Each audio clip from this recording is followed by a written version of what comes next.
My uncle had a farm right astride Highway 18. I mean, they were the first farm outside of Helenville to the east. Oh. And he had land on both sides. How old is this toy? Well, this, I would say that was probably about 1932. My two cousins, which were about 5 years older than me, said, "We're going to take the truck back, you drive the corn planter up." So I get on the corn planter and I take the two-horse hitch and I say, "Get up," and we're going, and I start going, and I'm letting my feet dangle down like they're doing. I'm a big guy, you know, and I'm letting my feet dangle down, and we're going for long, and all at once I start to feel something pulling on me here, and I'm saying, "What the heck is going on?"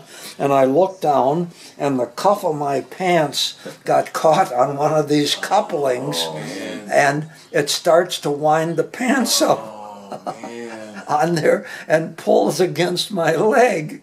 And fortunately, they were well-worn pants because it starts to shred them. So by the time I got the team stopped, and if you have a young team, it gets excited and so I'm yelling, "Stop, ho, ho, ho," you know. And the team is shying and my cousins are starting to run from the truck to grab them, because if they take off, they're going to break my leg and may even kill me. But anyway, by the time they got them stopped, then they let me go back to the truck and they took the team. But when I got up to the farmhouse, and my aunt came out and my uncle came out, and my pants are in shreds. I mean, the left and the right leg is just shreds, and I'm in my underpants, you know.